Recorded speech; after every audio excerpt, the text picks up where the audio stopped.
Hey guys, I cannot believe that it is already time for me to share my best of 2022 video. Out of everything that I used this year, these are the products that I feel like really defined 2022.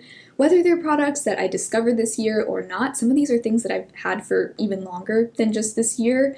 Some of them have been on the market for a long time, some of them were new launches, but all of them were things that I just found myself using over and over and over again this year. If you watch my channel regularly, most of these probably won't surprise you one bit, because if you know me, you know that when I have a favorite, it's a favorite. It's going to be a favorite for a long time. I don't focus a whole lot on new releases. I don't try a ton of new makeup every other week, so these were just my favorites this year, and I'm really excited to share them with you. I also wanted to let you guys know, if you ever are wondering what my favorites are in each category, I recently created a storefront on Howl, which is the affiliate link platform that I use, where I've put all of my recommendations by category. So there's like a complexion favorites, a cheek favorites, eye favorites, skincare, so on and so forth. So if you're ever wondering what products I recommend at any given time, you can go there. All the things I'm mentioning today are in there, along with some other things that I love. So if you want to shop any of these things, you can shop through there, and I will earn a small commission, which will go towards supporting my channel. So thank you so much if you do choose to check it out and shop through those links.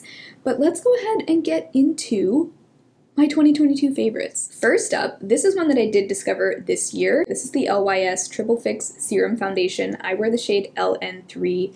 This is really just my ideal foundation. It has actually replaced my 2021 favorite, one of my 2021 favorites, the Urban Decay Hydromaniac. It's very similar in the amount of coverage, in the finish. It is dewy and it has light but buildable to medium coverage. It's a little bit more smoothing to my skin than the Urban Decay one, and it's also just one of those foundations that I feel like it doesn't just sit on top of my skin, but it really does mesh in and become one with my skin, which is really what I'm looking for in any kind of complexion product, and I feel like it does that even better than the Hydromaniac. So glad that I discovered that one this year. Now, this, I had to mention this even though it's a repeat from last year. I don't have a lot of repeats from last year, but this one I was wearing nonstop, especially this summer. I feel like I even grew to love this even more than I did last year, and I actually finished it and repurchased it this year, so I just had to go ahead and include it. It's the Ilia Skin Tint. This, I just feel like, is going to be a forever favorite. I mean, never say never. Maybe someday I will discover something that beats this for a lower price point, but for now, this is just on such a high pedestal. You might ask, well, what's different about this from the LYS foundation? Well, first of all, this one is more of a skin tint in the sense that even though it does have good coverage, I would almost say that this can be buildable to medium coverage, just like the LYS one, but it really is a liquidy serum that feels like nothing on your skin. It feels like a serum, a skincare product. And it also contains SPF 40, which I really appreciate in the summer. I like that I get an extra layer of sun protection on top of my base layer of sunscreen. And this is just something that doesn't feel at all like a foundation, even though it makes my skin look incredible. It's even more dewy than the LYS foundation, so if you don't like something really dewy, you probably wouldn't care for this. But this just has a special place in my heart and in my collection. I think this is actually the only repeat product from last year, but because I repurchased a new bottle this year, and also because I feel like I just felt even more in love with this product this year, I just had to include it again. Also, if you struggle with your base products settling into your smile lines or any other lines on your face, this, at least on me, is the only product I have found that doesn't settle into my smile lines. It's just that thin and lightweight. It's incredible. So, had to include that one. For concealer, I also have two favorites to mention this year, one drugstore and one high-end. This year, my concealer preferences really changed. Last year, my concealer favorite was the e.l.f. Hydrating Camo, and even though I still like and recommend that one, I don't think I recommend it for those of us with a lot of fine lines on the under eyes. I don't have terrible fine lines. I'm 28. I'm starting to notice just, you know, a slight increase in the fine lines in my under eyes. Even starting to notice some crow's feet, which I feel like I didn't have last year, which I don't necessarily mind, by the way. I think crow's feet are beautiful. Like, when I see someone laughing and they have crow's feet showing up, I think that shows that that's someone that's laughed a lot in their lifetime, and that's a beautiful thing. But I'm finding that the best type of concealer, one that's going to wear the best on my eyes, all day long without starting to look crepey or without settling into those lines too much is a really lightweight concealer. So even the really creamy concealers that are very emollient, like the e.l.f. Hydrating Camo, or the one I'm testing right now, the Tarte Shape Tape Creamy, that one I find very similar to the e.l.f. Hydrating Camo. Even though it's hydrating, it's a little bit too thick, I think, for me. So here are my two favorites from this year. Number one, the Urban Decay Stay Naked. This one's been out for a long time, but it was really this year that I started to use this and really got into it. And this is another one that I used up and repurchased this year. I had the mini of this, I used it up this summer, and then I bought the full size when I was able to get it on sale. And I'm so glad that I did. This is super lightweight. It's not too thick or sticky. In fact, I wouldn't say that it's thick or sticky at all. It sounds gross, thick and sticky. Ew, who wants that? This has amazing coverage for how lightweight it is. Now, in the description of this, they say that it's full coverage. I strongly disagree. This, I would say, has high medium coverage, but this is another thing. I feel like that it's thin, but the concentration of coverage for how thin it is really impressive. I also love the doe foot applicator. I love how slanted it is, and on the under eyes, I love how this curved shape kind of hugs the under eye area. It blends out incredibly quickly. It's another one that I don't feel like it sits on top of the skin, which I think is especially important for the under eye area, where there does tend to be a little bit more texture there than other parts of the face for me. I also like that this isn't super glowy. I don't mind a really glowy concealer, but because I always set my under eyes anyway, I don't really need it to be really shiny and dewy there. This has just more of a skin-like finish.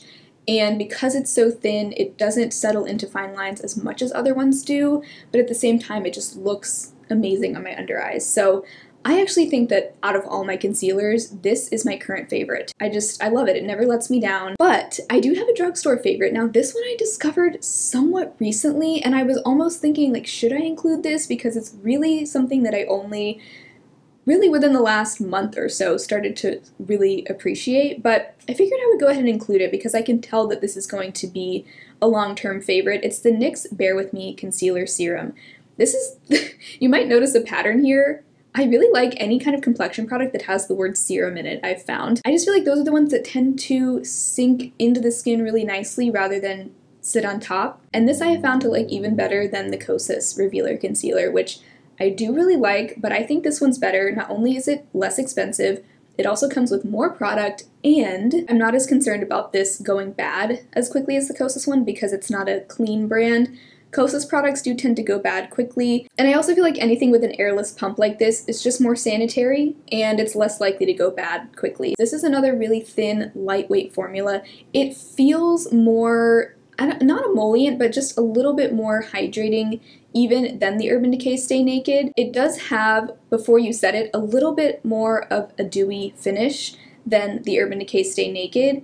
Both of these I feel like work really well even on dry skin, but this one I would say if you have really dry skin, you might like this one even better. I would say that the coverage of this though is on the lower end of medium coverage. In the past, I was only really interested in full coverage concealers because I do have pretty dark under eyes, but nowadays I'm not as concerned with completely covering up my dark circles because I've grown to embrace them. I don't think they're that big of a deal. And I'm really just starting to appreciate concealers that still make my skin look like skin rather than like I have a thick cakey concealer on. For setting powder, I have two drugstore favorites. One is a loose powder and one is a pressed powder. The loose powder favorite is the e.l.f. Halo Glow setting powder. The more I use this, the more and more I love it. It just keeps getting better. I don't know what it is, but I think anyone would enjoy this if you like a loose powder. Honestly, I think loose powders are the best for dry skin, for fine lines, for textured skin. There's just something really perfecting yet lightweight about a loose powder that I don't think pressed powders can quite replicate. So even though they're a little bit messy, a little bit harder to work with than a pressed powder, I'm starting to really prefer a loose powder over a pressed. This I have in the shade Light, which is really like a translucent color. This is so finely milled. Even though it's called the Halo Glow, it doesn't have shimmer or any kind of like real sheen to it, but it just gives you that really soft focus glow. It's one of those drugstore products that absolutely looks and feels and performs like a high-end product. I've loved most of the e.l.f. powders that I've tried, but this one I think is the best. And I've had this all year, I've been using it a ton, and I still have a lot left. I especially think this looks amazing on the under eyes.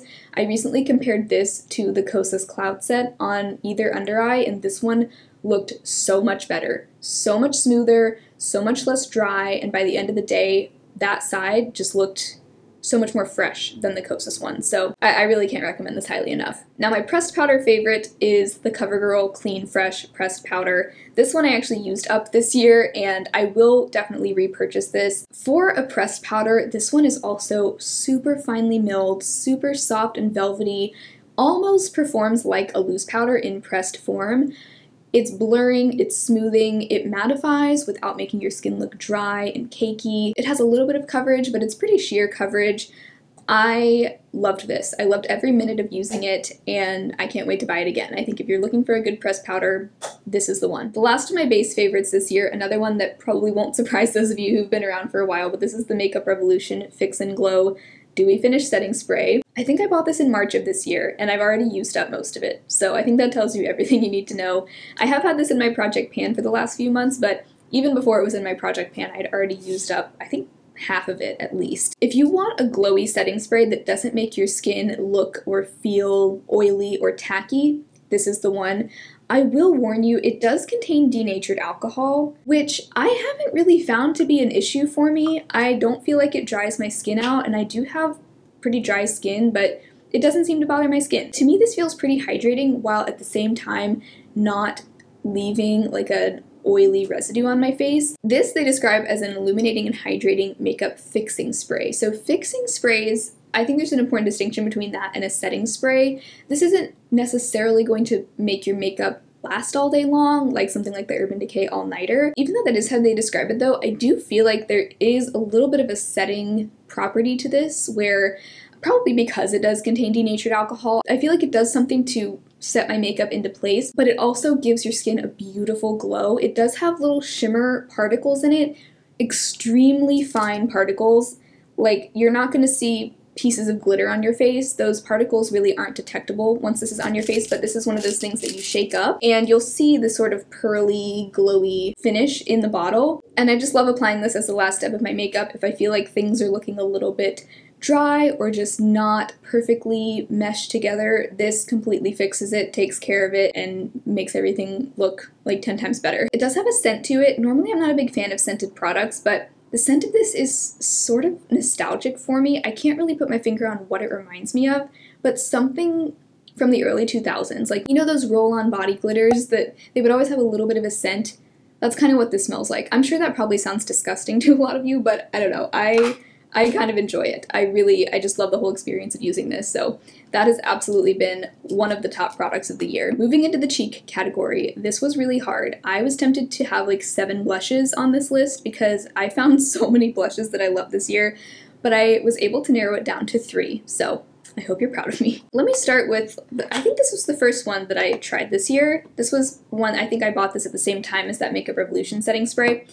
Not that it matters, but I don't know, I'm kind of thinking about things in chronological order. So the Milani Cheek Kiss Cream Blush. Another drugstore product where you could totally put this in a high-end brand's packaging and I would totally believe it. This is perfect. This is the perfect cream blush formula. I have the shade Nude Kiss. This is the blush I'm wearing today, and I just love this. It's really thin. It's not as thick as some other cream blushes. It's not sticky whatsoever, but it's also not a cream to powder type of thing.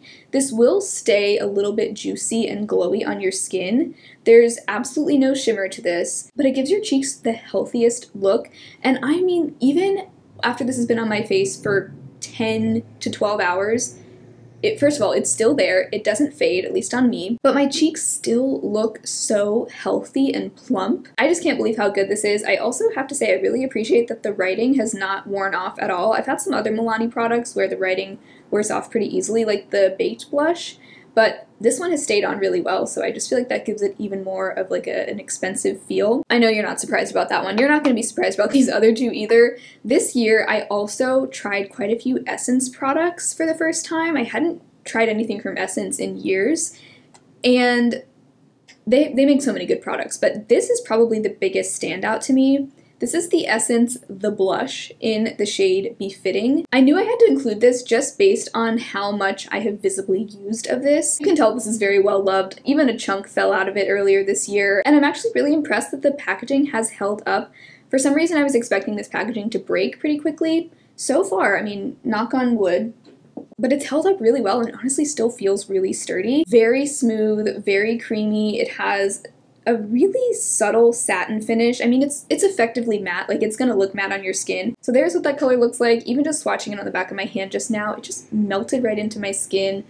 Absolutely feels more expensive than it is. And this color is just that color that goes with everything. One of you guys described this color as the denim of blushes, which I completely agree. It's like that reliable piece of clothing in your closet that you just, when in doubt, that's what you wear. It's comfy, it goes with everything. That is what this blush is to me.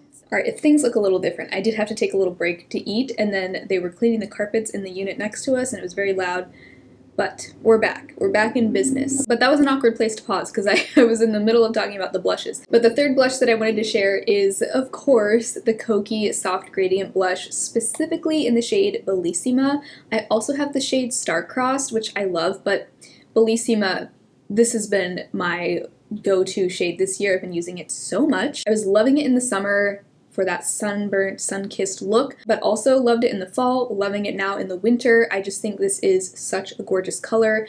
This year, the number one thing I learned this year with makeup is that I love red blush. I feel like red blush is way too underrated. I hope that 2023 will be the year that we all finally discover how beautiful red blush can look, even on fair skin, regardless of your skin tone. I think it's just such a gorgeous color. We need more red blushes on the market. I will die on this hill. Enough with the bubblegum pink blush. I do enjoy pink blush, but it's time for red blush to shine. This has been my favorite this year. I also think that this blush shade would work for so many different skin tones because it comes with essentially 2 shades in one, and this really light peach color, you can mix in as much of that as you want with this deeper shade to customize the depth that you want to get, but the red side really packs a punch and is very, very strong and pigmented, so even if you have a deeper skin tone, this I think would show up on you really well. It also gets bonus points for having this beautiful imprint in it with the floral design, the swirls, there's like a little butterfly in there. So beautiful. These blushes are $8 a piece. Bellissima is my top pick, but if you see any other colors that you like in the line, I think the formula is outstanding. I think when I look back at 2022, this is one of those products that I think of first because not only did I love the product itself, but this color just opened up a whole can of worms for me and made me realize that I have been missing out on red blush all of my life. But I just never had a blush this color before. So I'm really grateful to have gotten this in PR because I don't know if I would have tried it otherwise. Next we have bronzer. I actually have more of a bronzer and a contour. The bronzer, this I actually bought at the tail end of 2021, but it was really 2022 that I was using this a ton to the point where I hit pan on it. I think you know which one I'm talking about. This is the Charlotte Tilbury Airbrush Bronzer in Fair. It's not often that I buy or recommend high-end cheek products, but this is the bronzer that made me realize that I really don't like a harsh or really overly pigmented or deep bronzer color. As you can see, it's only a few shades deeper than my skin tone, and that's what I love so much about it. It's just deep enough that it sculpts my face, it brings some warmth to my face, but it doesn't look obvious, it doesn't look orange, it doesn't look muddy, it doesn't look too harsh or intense. I don't really like a really strong bronzer look, but I do like something subtle, and that's what I love this for. You don't even have to worry about blending this because it's going to look blended no matter what. You could blend this with your eyes closed and it's going to look good. Even though this is expensive, you get a ton of product in here. And I also really appreciate that this compact is refillable. So once I'm finished with this pan, I can pop it out. There's a little hole back there where you can pop it out with a bobby pin or pencil, really anything. And then you can just buy a replacement pan. So I like that it's less waste, and I also like that I can replace it for less than what I paid for this originally. So I'm a big fan. It's one of those expensive products that just feels like one of my little prized possessions in my collection. I always just feel so fancy when I use this, and I think that's part of why I love it so much. But the other bronzer is a drugstore one. It's quite affordable. This is the e.l.f. Putty Bronzer in the shade Feelin' Shady. This one I discovered more towards the end of the year, but I've quickly fallen in love with it, and this is another bronzer that falls under the category of subtle and sheer, which is what I've realized that's what I love. If you like a really pigmented bronzer, you probably wouldn't like this, at least not this shade. I don't know how the other shades are in this line, but this one at least, it goes on sheer, but that's what I love about it. I don't have to think too much when I apply it. This is the one I have on today, and similar to the Charlotte Tilbury one, this is kind of like the cream, cool-toned version of the Charlotte Tilbury airbrush bronzer for me in a way. When I want something cooler toned and more of a contour shade, this is what I go for, because when I want something more cool-toned or when I want to sculpt my face rather than really bronze it up, this is amazing. Like the Charlotte Tilbury one, it's not obvious that I'm wearing the contour, and that's really what I like. I feel like with a lot of contour products on my skin tone, you can just tell that I'm wearing a contour, and that's not really the purpose of a contour for me. I want to just subtly sculpt my face without it looking obvious, and that is exactly what this does. The texture is really nice. It's very smooth and creamy, but it does dry down to a powder finish. I would describe this as a cream to powder, which I do like for a contour. I don't really like for my contour, my bronzer, to feel tacky on my skin. I want it to sort of set into place and feel like it's gonna stay there. So I'm very glad that I tried this. I totally can see why so many people love these putty bronzers. This year, I don't have any highlighter favorites. Even though I still love highlighter, and especially powder highlighter, I just didn't have any that I felt like defined the year. All of my favorite highlighters are ones that have been favorites for years. Some of them are already discontinued, like the ATHR ones, and then the other one I love is the Knobless Skin Glazing. I would say those are my top highlighter favorites. I guess I would say my favorite highlighter of the year was the Knobless Skin Glazing highlighter in Privilege. I bought this last year. Still a favorite this year. I would even say I like it even more this year than I did last year. I gained even more appreciation for it after using it even more this year. So that's still my top favorite highlighter that's still on the market. So there you go. There's my highlighter. I wasn't going to mention any highlighters, but I figured, you know, who cares if it's an old one? It's still a favorite. Next, for the brow category, this one was easy. Both of these I tried for the first time this year, and they are both from NYX. I think NYX makes some of the best brow products at the drugstore. They also make a great eyebrow pencil. They've got a great brow line. My two favorites this year are the NYX Thick It Stick It Brow Gel and the Lift and Snatch Brow Pen. So the Thick It Stick It Brow Gel, I have this in the shade Cool Blonde. I have already sung its praises so much over the last couple of months, and it's really over the last couple of months that I have really gotten to know this product. So this is a tinted brow gel, and what I love so much about this is that this can stand alone as both a filling in product and a gel that holds my brows in place. So if I don't want to go in with any other product to fill in my brows, like if I don't want to use a brow pen, I don't have to, especially if I'm doing my makeup really quickly, or maybe I'm only doing like brows and mascara and then like running out the door. This is perfect for that. I've never had a brow gel that I felt like actually filled in my brows and made them look complete like this one. Most tinted brow gels, they add a little bit of tint, but they don't really have enough pigment to fill my brows in. And then other tinted brow gels are almost too pigmented and messy. But this one, I don't know what they've done, but it is just perfect. So it actually does have some fibers to it, which I don't really notice in my brows, but I guess they're there to sort of thicken up your brows. And I do think this makes my brows look thicker than they actually are also. It does live up to the name. It is kind of sticky, and that's really what holds your brows in place. I feel like that stickiness, it doesn't bother me. It doesn't feel stiff or like I have some kind of really strong hair gel in my brows or anything. I still feel like I can move my brows and they don't feel like they're stuck together, but this holds my brows down and in place better than any other brow gel I've tried. By the end of the day, my brows probably aren't as, lifted as they were when I first applied this, but I can still feel some of that hold in there, and the same cannot be said for most other brow gels that I've tried at least. So this is the main thing that I have in my brows today and most days. A lot of days when I am doing like a full face of makeup and I want a little bit more of a sculpted brow look, that's when I use the Lift and Snatch Brow Pen. And this I'll mainly use to add just a little bit more definition here to like the bottom of my brows. And then I'll add a few little light hair-like strokes in the front and sometimes in the tail, really just to fill in any sparse areas or just to add a little bit more of a shape to my brows if I want that. I used to love the Urban Decay Brow Blade, but I feel like this is just as good for a much lower price. The Urban Decay Brow Blade has a pencil on one end and the pen on the other, but I don't really feel like I need the pencil, so I kind of prefer just the just the pen on its own. In this I have the shade Blonde, but I think in the future I would probably get the shade Taupe because Blonde is just a little bit too warm for my brows, but it works just fine. So that is my favorite way to do my brows, which is very different from years past when I was mainly just using like my ABH Dip Brow Pomade and then maybe a clear brow gel on top.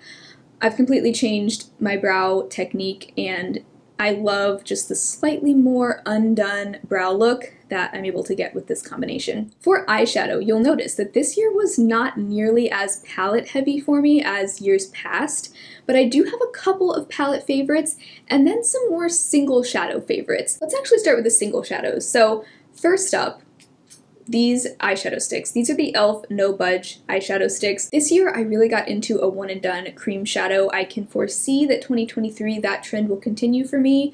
I really appreciate just a single either eyeshadow stick or single potted cream shadow that I can just slap on my lids and, you know, blend with a little crease brush or just with my finger, and that's it. I have a complete eye look. I really like that kind of thing, and these were really my introduction to that. So the two shades of this that I would say are my favorites are the shades Magnetic Pull and Copper Chic. I like these because they're kind of a mid-tone color. I also have the shade Rose Gold, which I really like as well, but these two are my favorites for that one and done type of eye look that I'm talking about because they are kind of a mid-tone shade that really has a lot of dimension to it, so it works well on the lid, but then once you blend it into the crease, it almost looks darker in the crease than it does on the lid, and I really love that kind of shade on my eyes these days. Magnetic Pull was the first one I tried from this line, and this was a product that I just instantly fell in love with.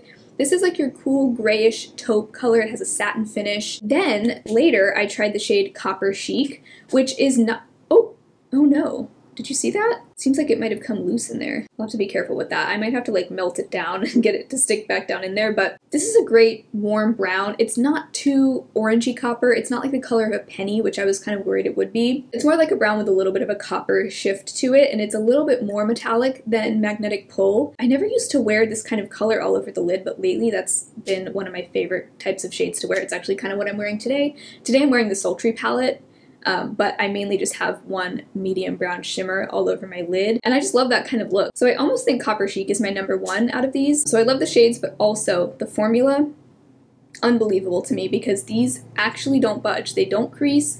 I don't have to wear an eyeshadow primer underneath these, so it really is like a one-step eyeshadow look. I normally will set my lids with a powder before I go in with these just because I do wear usually I wear a pretty like dewy sunscreen all over, including on my eyelids, so I just want to kind of soak up those oils before I go in with this, and then I really don't get any budging or creasing throughout the day, which is really my favorite thing about these. I don't think I would like these as much if that weren't the case. I just can't believe these are $5. I feel like these have such a high-end look and feel and performance to them, and I really want to get more shades. What are your favorite shades? If you are also a No Budge shadow stick fan, let me know what other shades I should check out because I am officially an eyeshadow crayon convert. Another single shadow, this was another one that I fell in love with the first time I used it.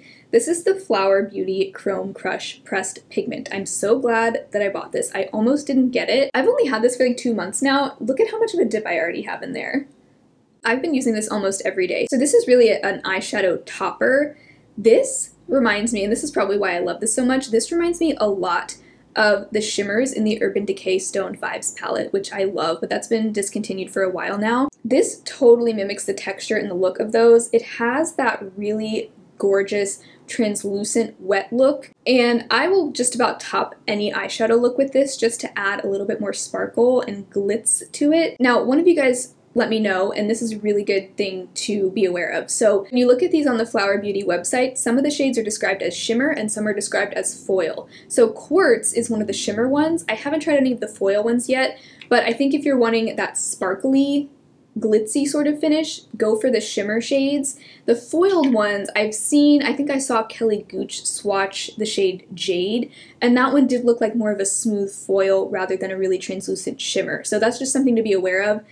I would definitely be curious to try out the foiled ones too, but I really want to get the other two shimmer shades in this line. I just think these are so special. I don't think there's a whole lot of products out there like this, especially not from the drugstore. These aren't a cheap drugstore product though. I mean, these are like $12 a piece. I think $13 on Ulta, $12 on the Flower website, which is kind of pricey for a single shadow, but to me these feel like a $20 or $25+ single shadow, so I think it's still a very fair price for just how stunning it is. Next, a palette recommendation. This is also from Flower Beauty. This won't surprise those of you who've been here this year, but this is the Flower Beauty Desert Lights palette. Last year I discovered the Jungle Lights palette.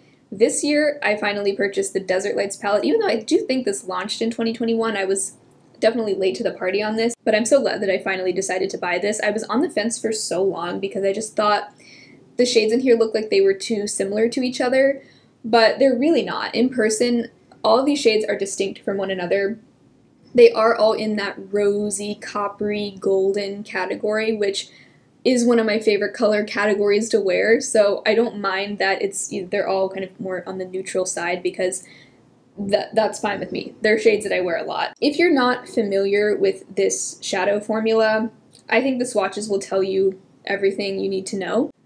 These are really foiled cream to powder shadows, a lot more foiled than the Chrome Crush pressed pigment there. I love just taking any one of these shimmers as a one shadow look all over the lid.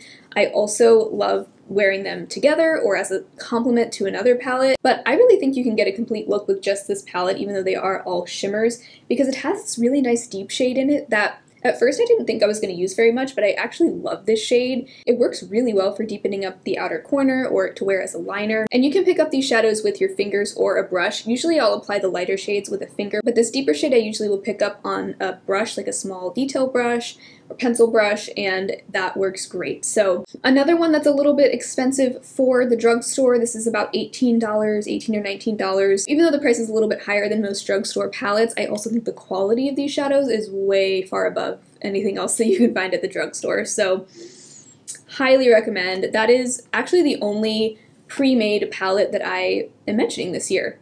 It's the only one that I felt was like really far up there as a top favorite. But this year I also really fell in love with Lethal Cosmetics, and specifically their Build Your Own palette. I built this palette using their custom palette designer. It was gifted to me by the brand, but I chose every shade in here. And I'll link the video below where I put this together and then I did some looks with it. The quality of these shadows is incredible, especially the multi-chromes.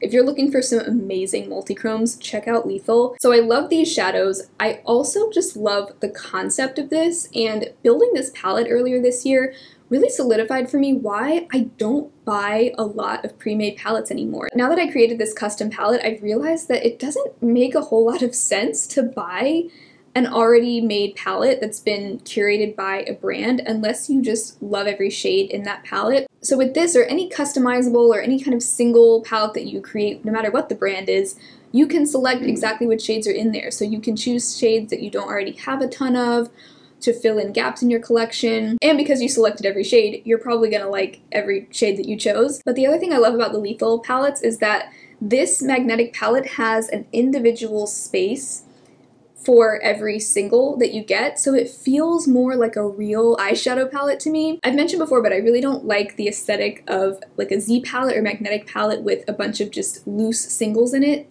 Something about that, I don't like it. It's not satisfying to look at. For some reason, my brain just likes looking at this and using this, and I'm more inclined to reach for it and actually use it because of the way that it's laid out. So this was a total favorite for me this year. I really want to create more custom palettes now. They have a bunch of different size palettes. This one, of course, is a 12 pan, but they have, I think, some 9 pans, some quads. So really just the Lethal palette designer as a whole was one of my favorites this year as a concept, but also the shadows themselves are incredible quality. For eyeliners, I have one pick this year, and these are the NYX Epic Wear Liner Sticks.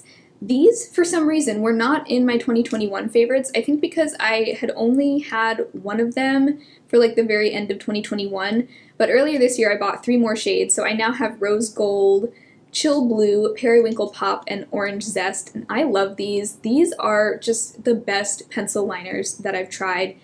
Drugstore or high-end, these absolutely beat the Urban Decay 24/7 eyeliners. They have better staying power. They actually lock into place. They wear really well in the waterline. You can wear them as an eyeshadow base. Also, Rose Gold, I also like to pop in the inner corner as a little highlight. They're super smooth, they glide right on, but they're not like thick eyeliner pencils, you know? And these come in so many shades. Obviously I have 4 like kind of more colorful shades, but they also have like a black and a brown and some more neutral colors too. The mascara favorite of the year, of course, is the Milani highly rated anti-gravity mascara. I feel like we're going to be seeing this in a lot of yearly favorites this year. This is just my kind of mascara. It has a rubber bristle spiky brush, which I love because I feel like the bristles just really do a good job getting between every lash. This is a mascara that does it all. It separates, it lengthens, and it volumizes, and that's what I want in a mascara. I don't just want length, I don't just want volume, I don't just want separation. I want all of those things. And there's no reason why you can't have all of those things, in my opinion. This does all of those things for me. It also doesn't smudge on me. I am getting down to the end of this, and I have noticed it started to get a little bit flaky, so I think this is probably on its way out, but I've already had this open for I think over 4 months now, so I think it's probably, you know, past its prime for sure. But for the first 3, really 4 months, I didn't have any issues with flaking, smudging, any of that. This year the theme for lip products was sheer, comfortable, hydrating products. I actually don't have any lipsticks, any true lipsticks in my favorites this year because I didn't buy any traditional lipsticks this year, bullet lipsticks or liquid lipsticks. I still wear the ones I have, but really what I want to reach for on a daily basis, especially like if I'm not filming, I'm usually putting on a gloss or a lip stain or just a tinted lip balm. I think a lot of people have been in that same boat recently, but first up for a tinted lip balm, these from e.l.f. These are the e.l.f. Hydrating Core Lip Shines. The first one I had was the shade Cheery. Look at how much of this I've already used. I have it twisted all the way down. You can see just how much it's gone down. And then I also more recently got the shade Happy, and I've already used a ton of this as well. These have that cute little heart-shaped core in there that is supposed to just be like a really hydrating balm, and then the actual pigmented product is surrounding that. The shade Cheery is a beautiful coral. I was wearing this so much in the spring this year, spring and summer. I love it because it's almost like a really soft red in a way. Like, it doesn't have a whole lot of pink to it, but it's also not really yellow. This is the coral that I didn't know I needed in my life until I had it, and I love it. And then Happy is more of a mauve. This one has basically been living in my purse ever since I got it. This is truly like a My Lips But Better shade for me, literally. This color really does match the natural color of my lips, which I love because it looks so natural on my lips, but at the same time, it just adds a little bit more color and pigment to my lips. This one I can just easily slap on and it always looks good. So kind of like we said, the Essence blush being like the denim of blushes, this is like the denim of tinted lip balms for me.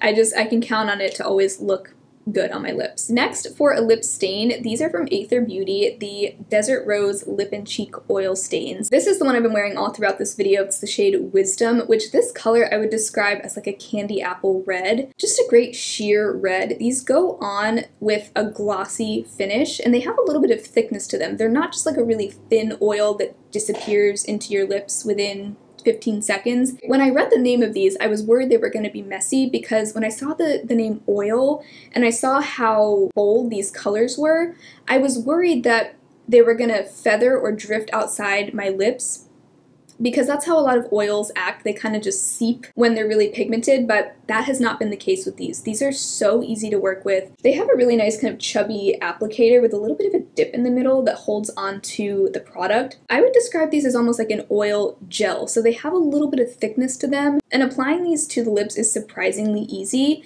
You don't have to be too careful. If you mess up and accidentally get a little bit outside the lips, it's really no problem because you can just easily wipe it away with your finger and it's not gonna stain right away. But after these have been on your lips for a while, the gloss will fade away, but it leaves behind a stain that really does last, like for hours. You can eat, you can drink, the stain is still gonna be there. It doesn't fade in a patchy way, it stays really even on the lips. I've only tried 3 lip stains so far. These, the e.l.f. and the Flower Beauty ones. The e.l.f. one just didn't last on my lips, and the Flower one looked really patchy, but these have not been patchy. They have great staying power.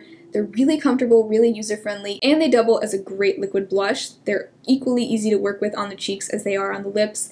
They blend out beautifully. They're not too pigmented. You're not going to have clown cheeks with these, but the color really does stick around because they are a stain. They're going to last on your cheeks all day. Even though they do feel hydrating and they have a little bit of a glowy finish, they really do stick around. So those have been a win. Love these. I really hope ATHR doesn't discontinue these. Like, they seem to discontinue products pretty regularly. I hope they keep these around as like a permanent product in their line because they nailed it with these. I do think Wisdom is my favorite shade. I'm just a sucker for a good red, but I love Influence also for a bright pink. I think this is really fun, especially in the summertime. The very last product for my 2022 favorites, can you believe that these were discovered by me for the first time in 2022? I feel like it's been way longer, but these are the Kokie lip liners. These are hands down the best lip liners that I have ever tried. Nothing beats these, and they are pretty inexpensive. The 4 shades that I have are Nude, Warm Nude, Dusty Rose, and True Red.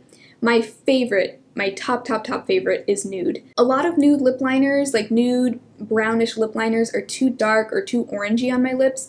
Not this one. It's the perfect neutral, soft brown nude color for me. This is the denim of lip liners. It's a little bit deeper than my natural lip color, just enough to sculpt my lips, outline them, and the really amazing thing about these lip liners is they lock into place. When I swatch these on the back of my hand, they will be stuck there for days. If I don't go in with like an oil-based makeup remover. They really are waterproof, they don't budge. Most other lip liners, even if they have good staying power, they're not nearly as budge proof as these. And that's what really makes them so special to me. Warm Nude I also love. It has a little bit more warmth and a little bit more of a pinkiness to it than Nude, while Nude is more of like a straight neutral. Dusty Rose, good for like a nude pink lip. And then True Red is just the perfect classic red. Has been really coming in handy, especially as I've been wearing a lot of red lipsticks lately. But they have so many great colors in this line, and these are really the only lip liners that I've ever felt this strongly about. Like, I think these are so good and so underrated too. And that is it, my friends. Those are all of my favorites from 2022. Wow, what a fun video to film, just looking back at the year and picking out the products that stood out the most. I hope if you try these for yourself that you love them just as much as I do. But let me know down below, what are the products that you either discovered this year or that you were just using a ton throughout the year that you feel like really defined 2022 for you? Let me know below so that I can maybe add some things to my wish list. Most of the products that I've tried off your recommendations have been products that I ended up loving, so I've always loved to hear your recommendations in the comments. Thank you all so much for hanging out, and thank you for watching my videos this year, for all of your support. I really am so grateful for this community that we have, this makeup-loving community. I just always look forward to getting on here and talking makeup with you guys and reading your comments. So I just want to say thank you for taking the time out of your days to watch my videos. It really does mean the world to me, and yeah, I wouldn't be doing this if it weren't for you guys, so thank you so much. I hope you've all had a great year. I hope you're having a great end to your year. Happy holidays. I've got many more videos to come throughout the rest of December, but I hope you all have a great holiday season, Happy New Year, all of that good stuff. But thank you so much, and I will talk to you very soon in my next video. Bye.